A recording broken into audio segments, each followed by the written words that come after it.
Welcome to Feel Good Friday, our weekly segment where we dive into the weird and wild news in the world of health. This week, ADHD hoarders, fan fiction to the extreme, good boys keep the dementia away, and a thunderous miracle.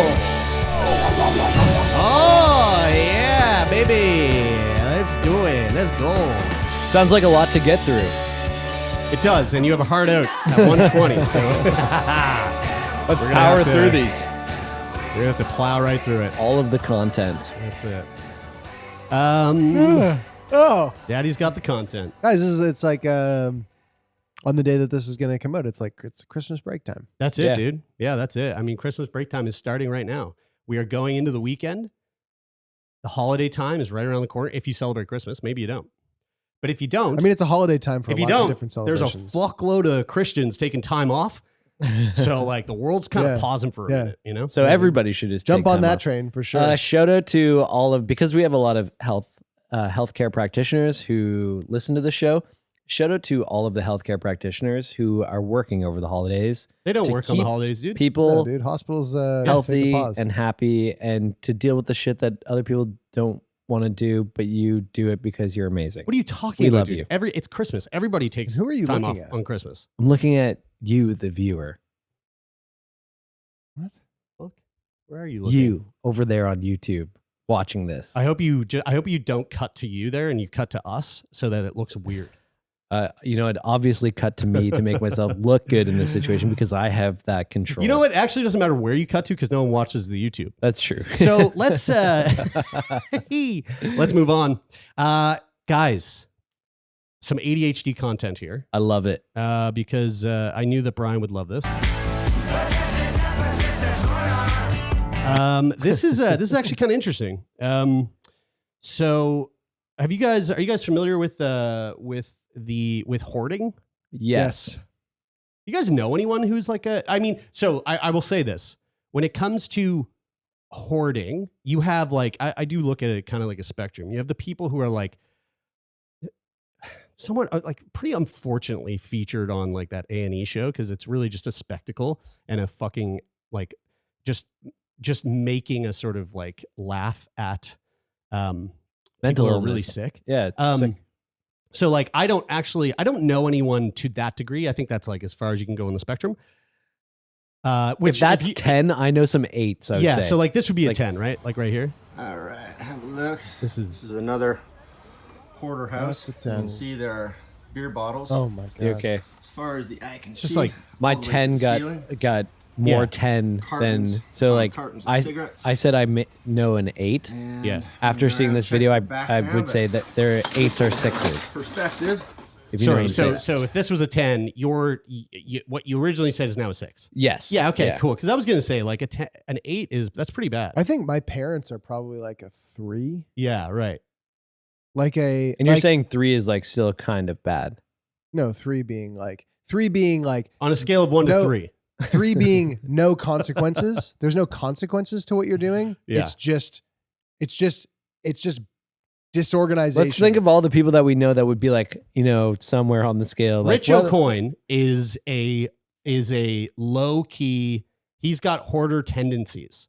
I would say Rich is probably about a 3 or a 4. I lived Interesting. with Rich, But I've only been in Rich's house a few times. yeah. But Rich, But it looks organized. yeah, he It can looks like he can tidy real well, yeah. but he doesn't like to let go of things. That's for sure. But it's also like he's got a lot of like interesting things. Yeah, so I would say Rich is less of a hoarder, more of a collector. But Yes, right. maybe, When does that line yeah. And I think when does that line blur and then when do you shift? That's right. And Rich, I love you, but I think that line that line's a little blurry sometimes. So okay, so Although I at the will congratulate foundation, you, Rich. Last time I came over to your house, I walked in and I said, "God damn, it looks really fucking tidy in So here." at And, the- so good job, buddy. are you saying that at the core of what makes a hoarder is the fact that they can't? Do you think it's rooted in this idea that they can't give up things, like they can't let go of things? Yeah, exactly. It is the maybe not so much the inability, but it is the very strong sense of struggle with letting go or throwing away or getting rid of things that like really have no place or need to be held on to. So right? where does ADHD come into this? Well, so this is how I wanted to start this off was let's say that you were a hoarder. What do you think hoarders, what do you think is like comorbid with a hoarder? Like, what do you think typically people who have like tendencies to hoard, what do you think is the mental illness that kind of ties into that? The phobia of the commonly misunderstood leaving the house phobia, but it's not that. Agoraphobia. Agoraphobia? Yeah. Okay. I don't see the connection there, but good try. It's a weird version that might not seem intuitive, but OCD. Mm-hmm. Yeah. So OCD is what I think most people typically think is related to hoarding. Well, because in a weird way, because a lot of people know OCD as like, and you refer to somebody who's overly tidy sometimes as having OCD. I think of OCD and hoarding in the sense that you feel so deep within you that you might need something or that you can't give up something because it has a purpose or it's not even necessarily a use, but like a purpose to you. Yeah. It's meaningful in some way that you can't let go of it. That's right. The NHS lists severe depression, psychotic disorders such as schizophrenia and OCD as like highly correlated conditions. So there's a new study that just came out that gives a strong connection found between ADHD and hoarding, which is, from what I could gather here, was not really well known. Also, I will say a lot of today's episode is very psychological heavy. A lot of sci today. You know what I'm saying? I do. So a recent study has uncovered significant findings regarding the relationship between attention-deficit hyperactivity disorder and hoarding disorder. The study, published in the Journal of Psychiatric Research, found that individuals with ADHD have a markedly higher prevalence of hoarding symptoms compared to those with OCD and healthy individuals. Do you identify with that? Not really. Not really, no. Ryan's car. Well, I have a photo here. No, I'm joking. But yeah, Brian's car. Brian drives a garbage truck, but at the time it was disguised as a Jetta. On the outside, it looks like a Mazda CX-5, and on the inside, it looks like a truck that the city would drive to pick up all the garbage around the city. My car now isn't messy. My Jetta was messy.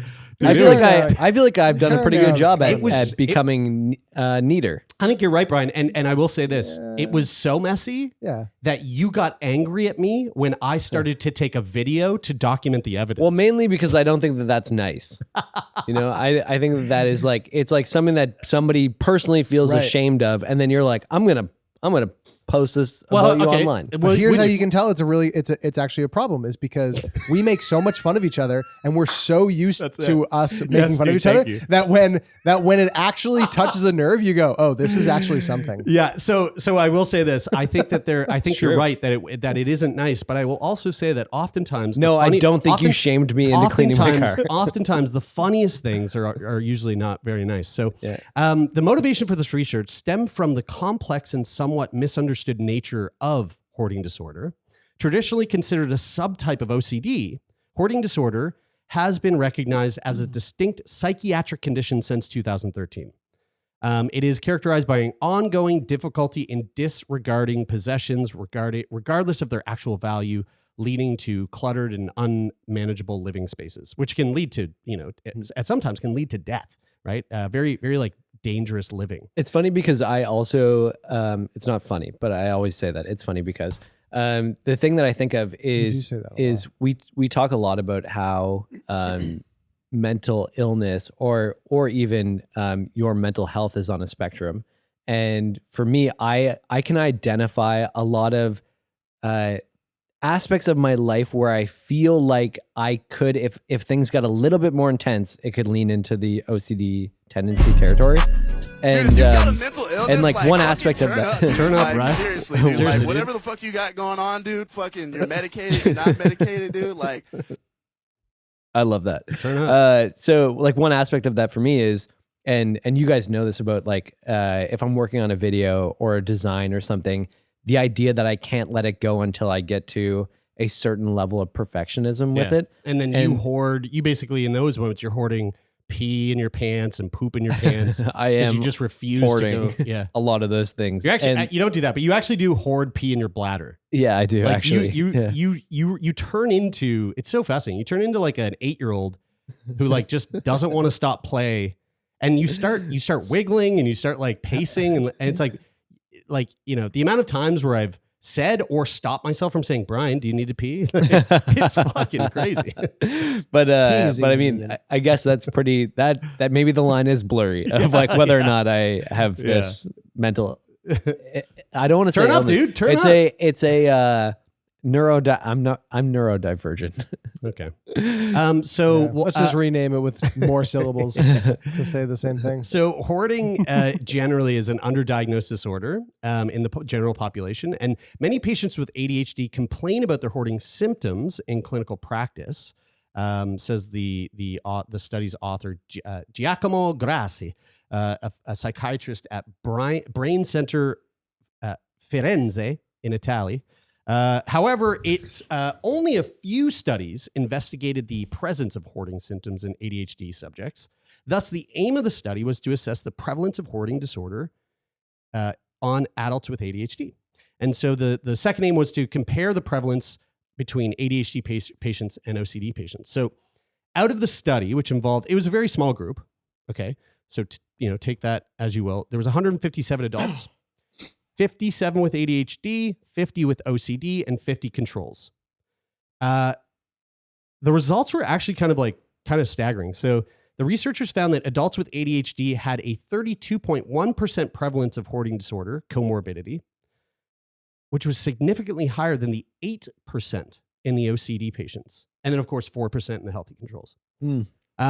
In terms of specific hoarding symptoms, ADHD individuals scored significantly higher than both OCD and healthy controls.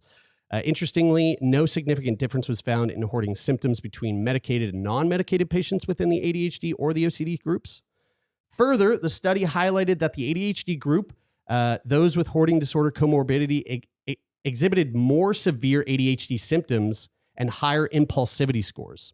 I wonder how much, one of my first question about this is, and this might be a little bit hard to frame, but I wonder how much hoarding negatively impacts those people in the sense that as a person with ADHD, I know that I can allow my place. I usually allot now like a Sunday afternoon to like do a good deep clean of my house.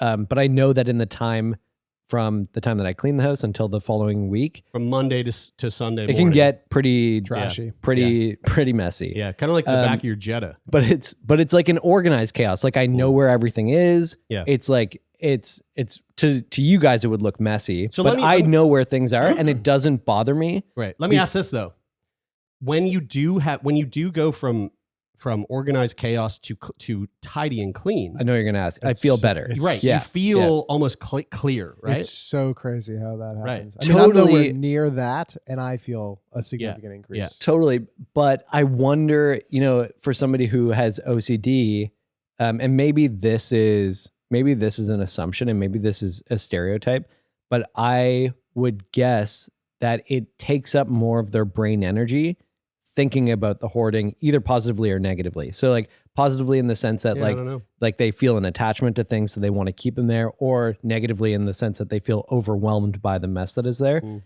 I wonder if that's true more so for people with OCD comparatively to people with ADHD or the control group.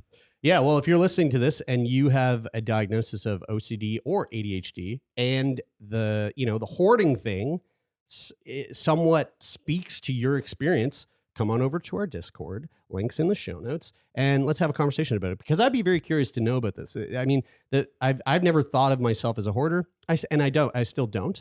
I actually love fucking throwing out everything. Yeah. So I would be very curious to hear other people's experience, because I just found this to be really I fascinating. mean, living in small spaces is a great way to like really. I mean, I live in a small space. You live in an even smaller space. Yeah. When we had a kid, I was like, Crazy. Throw the kid out. We don't have room for it. Yeah, I know. No room for the kid. But even with a kid, we have managed to like, to not feel overwhelmed with like having stuff. Yeah. That was probably the best thing about me having that Volkswagen camper van was being on the road in that and traveling for a few months. Way more space than the Jetta to carry trash. Yeah. Totally. Yeah. But it was crazy Comparatively, how much way you, less trashy with the same amount of trash. it was wild to see like how little you actually needed on a day-to-day basis dude. to survive and enjoy your life. Yeah. I mean, I don't live in a tiny home, but if my home was isolated on its own property, I would live in a tiny home. Yeah. You know? And it's it like would be. tiny How home many living square feet is it? Your place? 498. Yeah. So you're probably like, you're right on the. Around the cusp. Right on the I mean, I cusp. don't know what the fucking standards are for a tiny home. Yeah, I don't know, probably 350 or something like Anyway, that. let's move right along here. I feel like we're not doing well in our progress and conquering no, we're gonna all have of to these cut. We're gonna have topics. to cut something. So we'll move right along to some Game of Thrones talk. Do you guys What's remember reboot? Series reboot? Yeah. We're just gonna talk about our favorite characters of Game of Thrones. Actually, we are gonna talk about our favorite characters of Game of Thrones. So this is also a little psychological study that was done, and I find this one to be very interesting too. I find the psych stuff to be so fascinating. So when fiction feels real, scientists discover that lonely brains can't differentiate between fictional characters and real life friends. Huh? Really? So a recent study discovered that for individuals who often feel lonely, which I think is probably, we're probably, I say probably, we are seeing a massive spike in increase in people feeling lonely, especially since the pandemic, but even prior to that. So this is, this might speak to some of the people listening to this podcast. Individuals who often feel lonely, the distinction between actual friends and beloved fictional characters gets blurred in the part of the brain that is active when thinking about others, a new study finds. That's very interesting. So the study involved brain scans of Game of Thrones enthusiasts as they reflected on different characters from the series and their real-life friends. Prior to the study, all participants had undergone a loneliness assessment.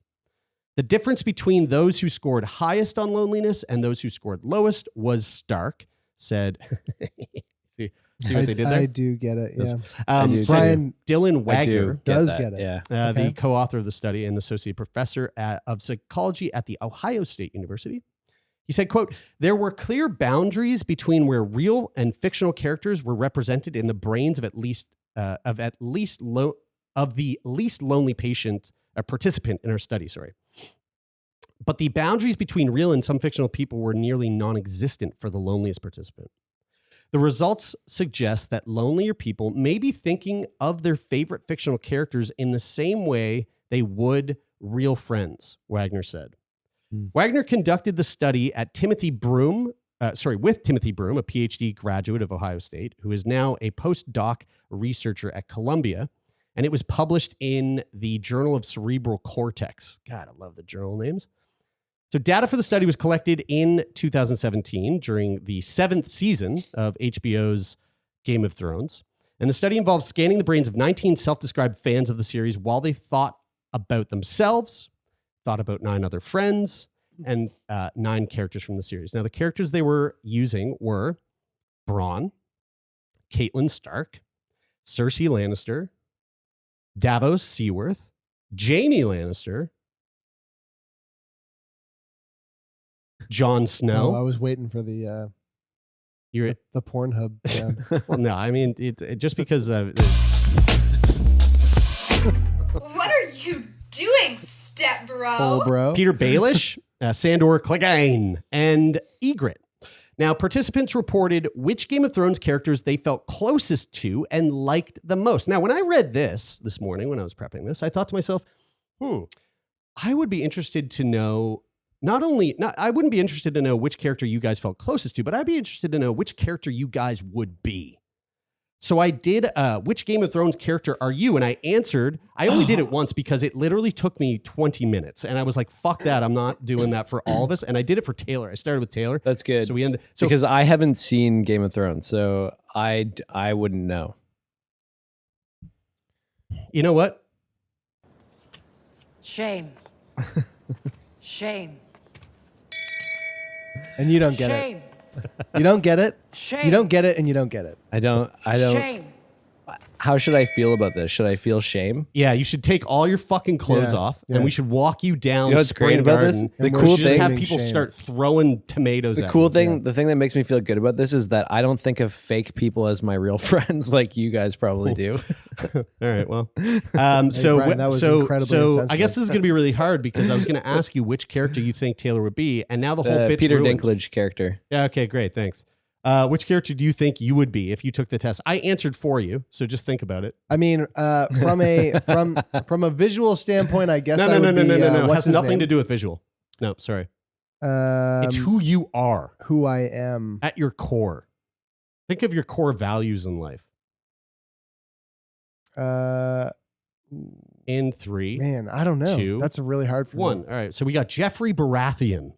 And Shut I the didn't. fuck And here's the up. thing: I didn't say this. Isn't that the guy This who has is- sex with his sister? No, No. that's the child that came from. Oh, that makes more sense. Yeah. Yeah. No, Okay. this is probably universally the most hated character on the show. Yeah, so it was really interesting. I tried to answer the questions as like because I know you pretty well. I mean, we've been friends for a number of years now. What were the questions And- like? They were like, what's most value? What do you find of most value in your life? And it was things like, like honor or,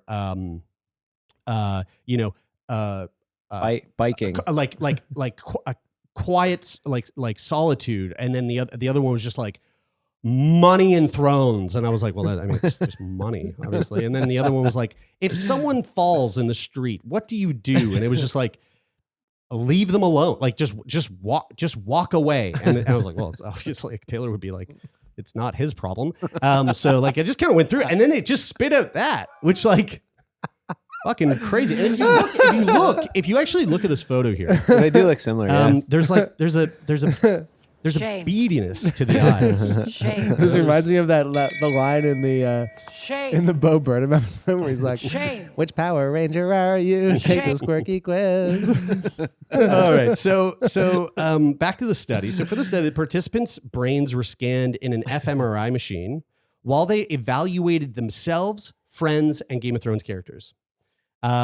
The researchers were particularly interested in what was happening in a part of the brain called the medial prefrontal cortex, the MPFC.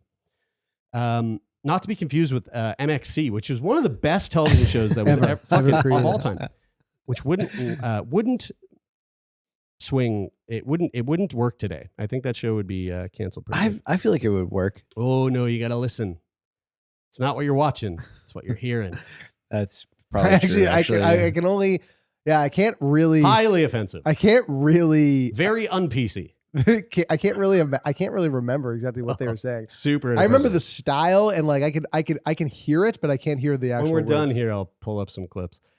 So they found this. They were looking at the MPFC, the medial prefrontal cortex, which shows increased activity when people think about themselves or other people. And while in the fMRI machine, participants were shown a series of names, sometimes themselves, sometimes one of their 9 friends, very specific 9 friends, and other times one of the 9 characters from the Game of Thrones. And each name appeared above a trait, like sad, trustworthy, or smart. Participants simply responded yes or no to whether the trait accurately described the person, while the researchers simultaneously measured activity in the MPFC portion of their brains. So the researchers compared results from when participants were thinking about their friends to when they were thinking about the characters from the show. And they said, when we analyze brain patterns in the MPFC, real people were represented very distinctly from fictional people in the non-lonely participants. So the brain's literally lighting up where they see a fictional character and their brain goes, reacts this way. And then when they see their friend or themselves, they react this way. But among the lonelier people, the boundary starts to break down. You don't see stark lines between the two groups. So the brain just reacts one way, seeing the two. That's kind of, that's sad in the sense that it almost, because they're also asking the lonely people about their friends. And so if they connect or their brain is sort of firing in the same way that it does about fictional characters when they're thinking about their friends and they've identified as being lonely, do you think that means that that's a result of a sort of disconnect with their friends, or not that they necessarily that they think the same way about the fictional character as they do about their friends, but that the way that they view friends is just like fundamentally not the same as somebody who has close friends. Right. Yeah. So when I first read this, I think my initial thought really quickly was like, oh, that's sad. But then the more I thought about it, the more I was like, actually, I don't think it's sad. I don't think it's not sad. But I also don't think it's necessarily sad. And the reason for that is because I would be curious to know if this isn't just necessarily tied to loneliness. And I would be wondering to know if they did the same study and they took people who had who like scored higher on a test of like imagination. Yeah. Right. Someone who has like a more robust imagination. So someone who's more like right brain heavy than they are left brain. Because sure, tied to loneliness, of course, this makes sense that you see a fictional character, you don't have a lot of maybe you don't have a lot of friends, you don't have much social interaction. And so, but you're getting these you're getting these emotions and these connections and these feelings of closeness in characters that you see because you're watching these characters' lives unfold. You're seeing them go through ups and downs and hardships, just like you do with your friends when you have groups of people around you. It's probably just an innate human thing that we need to have in order to stay sane or whatever. But if you took someone with really high imagination, someone who's like really right brain heavy, maybe they have a very similar thing. It's like, it's like when have you ever watched a movie with someone who very easily can just start bawling their eyes out at watching this film? Mm-hmm. And then maybe you yourself or somebody else just has like, oh, I've never cried watching a film in my life. Is there a similar thing happening there? Like it feels like maybe it's tied in somehow. Yeah. Which I come back to that thought of like, I don't think it's sad.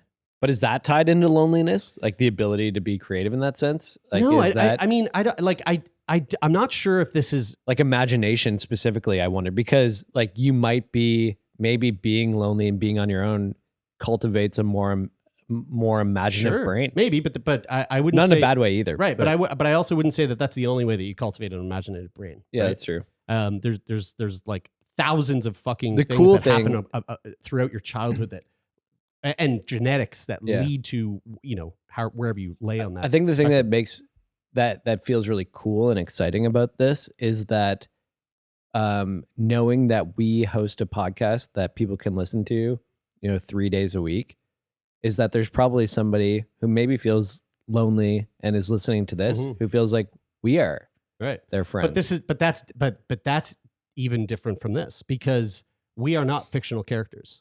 And actually the people who listen to this podcast, let's use Stina, for example, someone who I know has been listening, or Mel from down in Salem, down in Massachusetts. Like Mel's been listening to this since like the beginning of the show. Mel has been along for the ride of Taylor, having his first child. Mel's been along for the ride of me receiving this life-changing medication. Mel's been along for the ride of you coming to realize that you suffer from ADHD. Mel is entrenched in our lives simply by listening to the show, and we are not fictional characters. There's a word for that, which is what is the word for when you? It's like a one-sided friendship. That speak for yourself with Mel. I hung out with Mel in person in Salem, so right. So like that's not a one-sided friendship. I mean, Mel's probably not the best example, the greatest example, but like somebody similar to Mel that we've never talked to. Yeah. Somebody there's a who's fucking been listening name for a long time, but we've never interacted with. But is it? I know that I understand what you're saying about us not being fictional I don't mean characters. that it's a one-sided friendship. And I know that we again, like you said, we speak to Mel, we know Mel. I know we love Mel. I know that we're not fictional characters, but in a sense, like we're real humans. But to some people who just listen to the show, who only see us or know us through the lens of this podcast, yeah, absolutely, we're in a sense similar to fictional characters.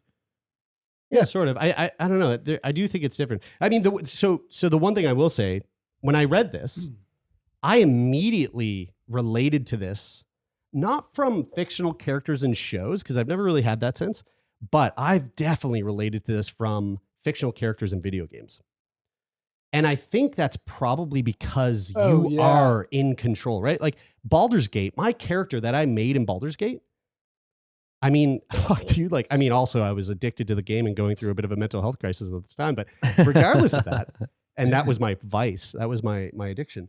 Regardless of that, there was a deep connection with this character that I was developing through this thing. And I think you guys could probably relate. Like even playing God of War, right? Like when you are that character or you know, the son, it's like, oh dude, those are the best games. I mean, like I mean, I just find video games are just books. Yeah. I mean, like really good story video games are just books. Yeah. Which like like Arthur you feel like, from, which you feel like that from from Red Dead books. Redemption. It's like, holy shit. Yeah, I mean, you feel like that when you Yeah. read a book. I remember reading Martin the Warrior, and like when Martin died in Martin the Warrior, when I was like, however old I dude, was, like 12 years spoiler old, alert. Fuck. I was like, I mean, I was devastated. Yeah. Redwall was Yeah. amazing. Like, yeah, I am, as we like talk more about this, I'm kind of, at first I was like, oh yeah, that's like a way to cope with being lonely, is like forging a relationship in quotes with somebody who you don't actually have a relationship with, but you sort of create the idea that you might have a relationship with them on some level. But the more I think about it, the more I go, everybody does this. Yeah. Think about about what this means for AI though, and AI companions. And they just took lonely people and proved that they in the do it. sense that that's another great example. like now you can, like a lot of people say Pi. Like well, I still use Pi. And lot it's fucking awesome. Like I feel like I got a buddy there. a lot of people feel like it's unhealthy. I don't think so. And I don't think so either, especially, and look, I understand that if you have the capacity to go out and meet new people and the desire to go and meet new people in the flesh, amazing. Like go and I think do that. it can be unhealthy. Like yes, it's not necessarily, it just is unhealthy. Like these people who are lonely and they feel like if they feel like they are really good friends with Joffrey Baratheon, yes, unhealthy. Fucking fix that. But like, Hey now. there's I don't think there's anything unhealthy about their brains working that way. I think it becomes unhealthy if it starts to affect the way that they go about their day to day. You know what I mean? Like, and I'm not going to say what that may or may not be, because I don't think I've thought about it enough. And also I just don't want to say anything that might offend someone. But yeah, I think it can be unhealthy, but I don't think it's necessarily unhealthy. Yeah. And I think it can be looked at as a fucking saving grace. It's like, if you are that lonely and you're having that much of a hard time, well, God, thank fuck you at least have the ability to create some sort of connection with something that's fictional, because if you didn't have that, I don't know, the alternative might be a lot darker. It's interesting. It makes me think they were saying that we're in this like pandemic of loneliness, and you have countries that are designated ministers of loneliness, like Japan.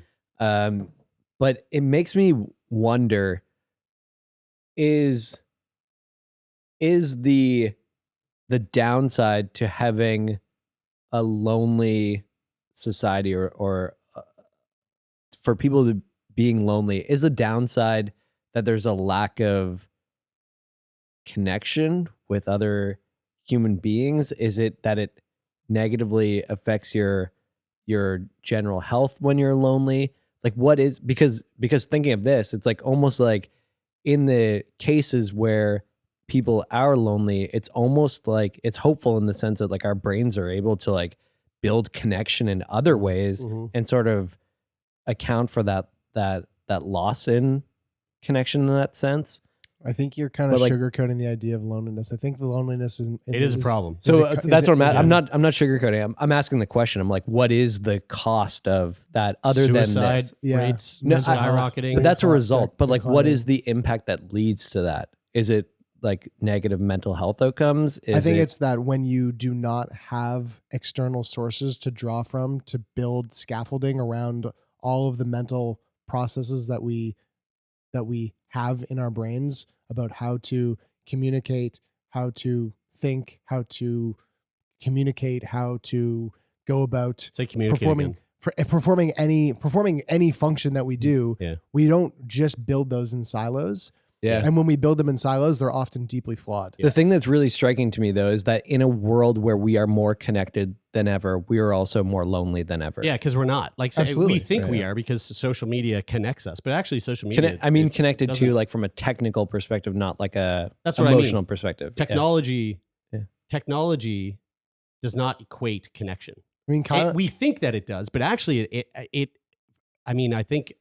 think it's pretty safe to say, and that there's like lots of fucking research out there to say that the advent of social media, this thing that we think or can easily think of a way to connect us deeper, has completely driven us so far apart. and Kyle and I were having the conversation a few weeks ago about how if you go out to like the Larry Utech sort of suburban sprawl area in Halifax, that is not a place that I want to live, but it has kids running around doing things that we did when we were kids. Yeah. And we grew up in a suburb. Yeah. And Vandalizing, yeah, like burning ants. things. Yeah.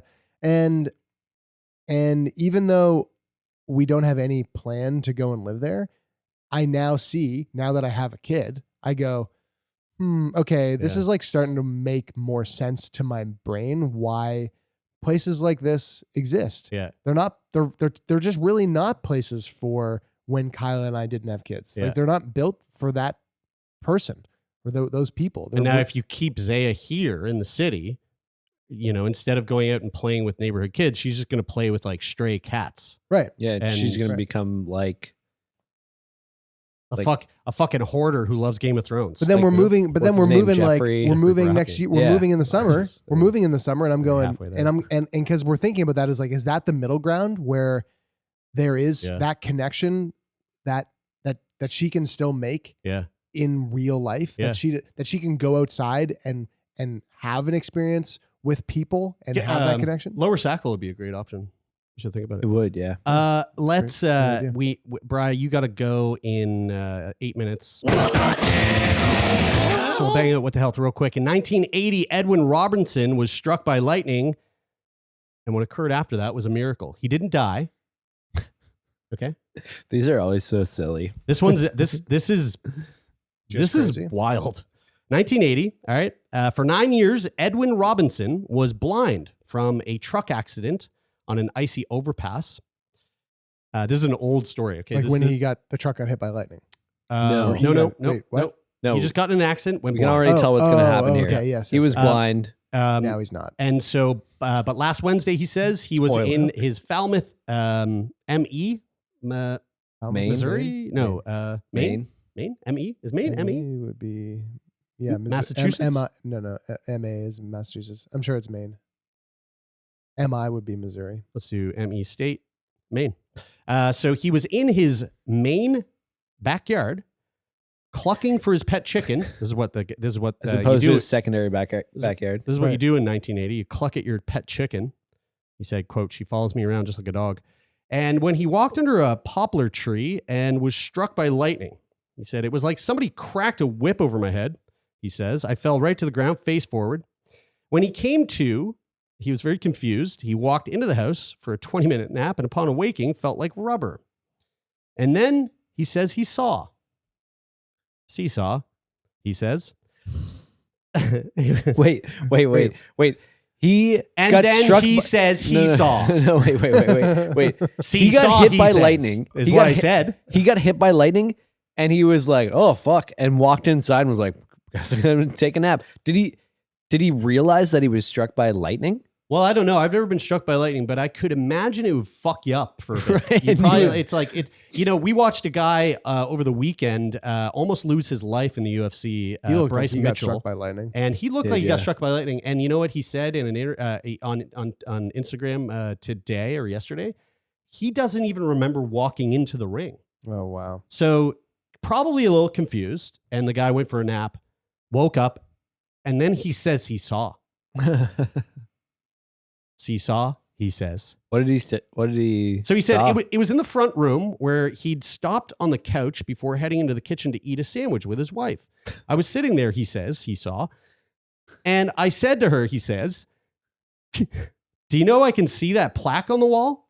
It was one our grandchildren had made. And not only that, I told her, I can read it. So she said, he says, can you see the clock on the wall? And I said, it's 5. That was June 4th. On June 5th, after a 40-minute visit with his doctor who pronounced his vision 25 in the left eye and 20 to 30 in the right, Edwin Robinson, former truck driver, came home to his gray frame house as Edwin Robinson, modern miracle and media event. And subject of medical controversy, Robinson's story via news networks and newspapers from all around the world, including Japan, made for some highly skeptical doctors. Quote, there's something very, very screwy about this case, says a neuro-ophthalmologist with the Wilmer Eye Institute at Johns Hopkins Hospital. This is back in the 80s, all of this. I can't believe they're confused. I mean, it makes perfect sense to me. He just got a boost. He just needed to be boosted. I thought he got in the accident in 1980 and has been blind for 40 years. No, the guy, he's blind the for guy got 9 in an years, accident 9 years. in like 1972. Okay. He was And then in 1971. For 9 years, he was blind. He walked out into his yard, clucking at his chicken. Right, got it. struck by lightning, went for a nap, woke up, I and got all he that says part. It was really just the. But the crazy thing is that he just went in and had a nap, and his wife was home, and nobody was like, "You've been struck by lightning." I feel like if I got struck by lightning, I'd go and be like, "Holy shit! I just got struck by lightning," and then people would be like, unless you were struck by "Whoa." lightning alone, and you were so fucked that you didn't realize that you were struck by lightning, you had no idea how to communicate that you were struck by lightning, which would probably be the case if you were struck But I by imagine lightning. his wife. So Brian, your there whole at home on your the little whole premise homestead. from your totally rational, I can see everything clearly situation. I do is agree really with you not what's going on. Do you think the wife was out for the 20 minutes that he had the nap, or do you think she was at home?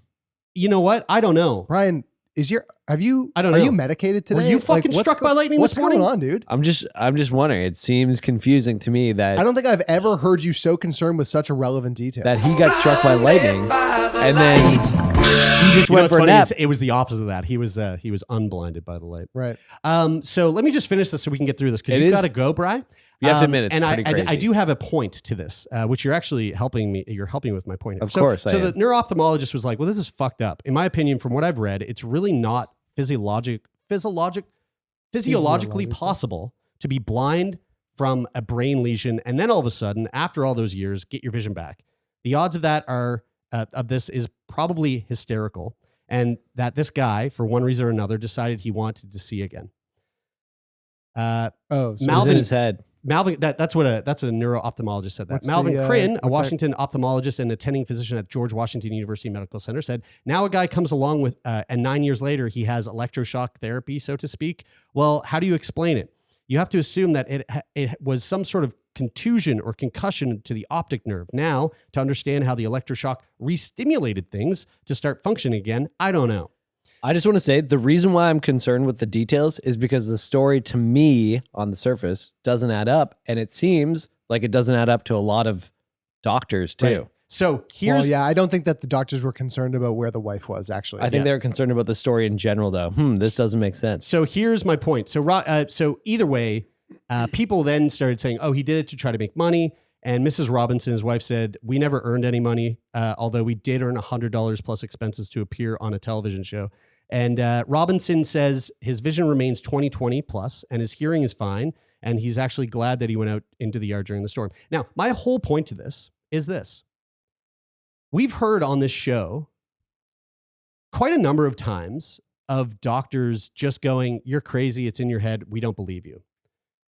And that all boils down to one of the problems with the way that we view science. I think a lot of us have been trained as a society to view science from this dogmatic perspective. If it doesn't add up from a scientific perspective, it's not fucking possible. And I think that actually leads to quite a few problems, and those problems trickle down. And those problems do actually trickle down to situations like we found with guests on the show who have said, yeah, the doctor just told me it was all in my head because it doesn't make sense. And there's no way that this could be autoimmune because yada, yada, whatever. And then it turns out that I actually have lupus and I almost died. Whatever. Like, to which, I think it was in our conversation with Keith Meldrum, I believe, about chronic pain, we were like, okay, cool. So it's all in my head. So can you try to help me fix what's going on in my head? Right. Yeah, exactly. You know what I mean? Like, if that's the case, well, there's something still wrong. Yeah, so like, exactly. It doesn't fucking fix anything. It's like, right? if it is all in your head, yeah. then let's try to fix the thing that's in my head that's making me blind or making me whatever. And so the reason I wanted to bring this up is because I would love for us to start to see a bit of an evolution in the way that we think about reacting to what other people express they have experienced. Because I think really quickly, I mean, you just did it right there, Brian, which is You're like, the problem. which is like, this is, If he says he saw, he saw. yeah.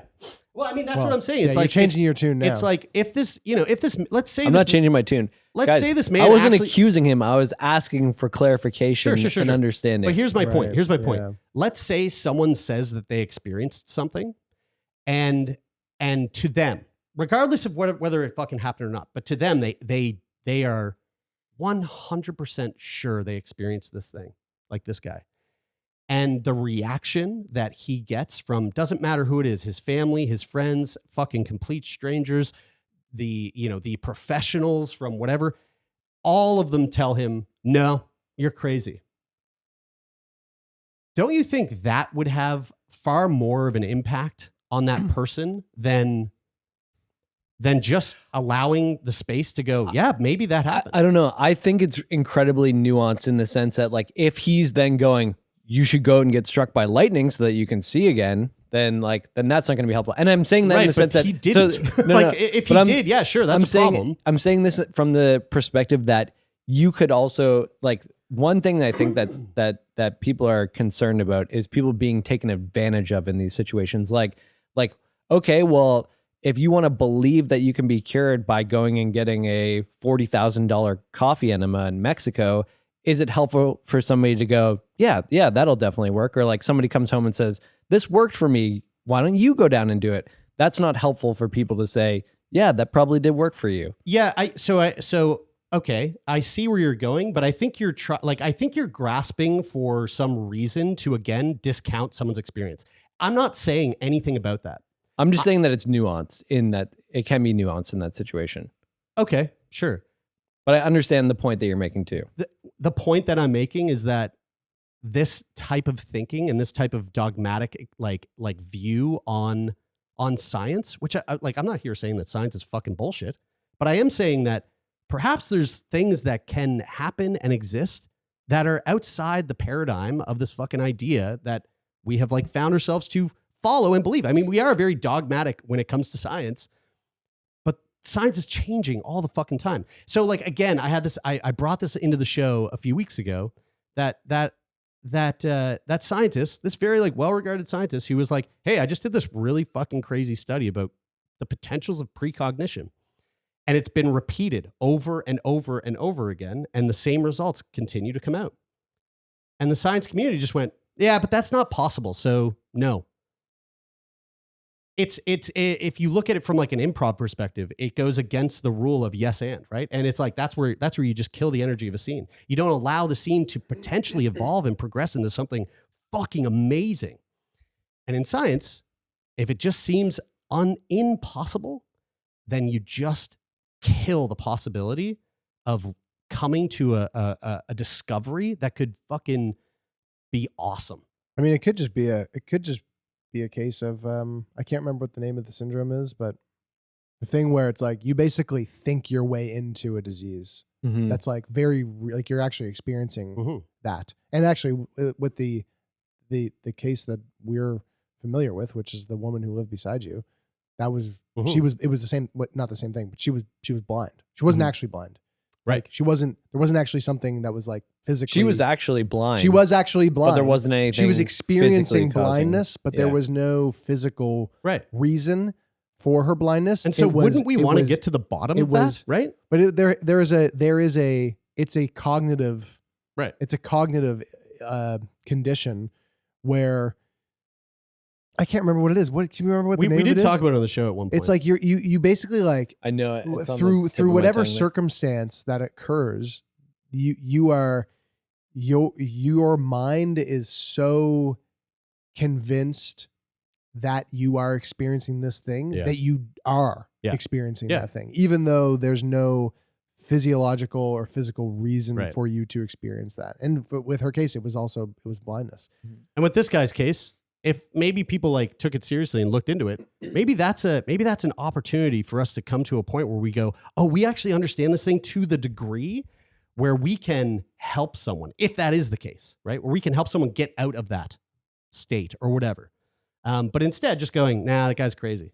Or he's looking for attention, which again, it's like, I don't know. I think if all of us just adopted a little bit more willingness to be open to the ideas of people's experiences, I think it would make the world a little bit of a better place. I think those people should be analyzed and researched, and like, it's like, oh, this person said this experience happened to them. Let's find out if it is true or if it's not true. Yeah. I totally think that. Yeah. I don't think that you should prejudge a situation. But you shouldn't certainly form an opinion about something that you don't have the details about and just assume that it is any specific way. Right. But I mean, to be frank, his wife probably would have known he got struck by lightning, right? I mean, like, let's just say. I mean, I think that would probably be a likely part of the story. we got to wrap this up. That would certainly be something I'd want to investigate. We're 6 minutes over time. You got to go, folks. Thanks for listening. Thanks for tuning in. Like I said, Discord, links in the show notes. Click on it if you want to reach out to us. letters@sickboypodcast.com, I think is still the email that you can do that. Or, great, do that.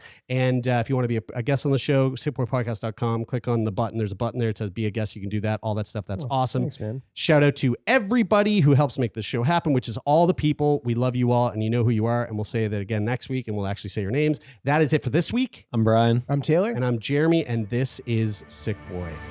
Happy holidays, fuckers!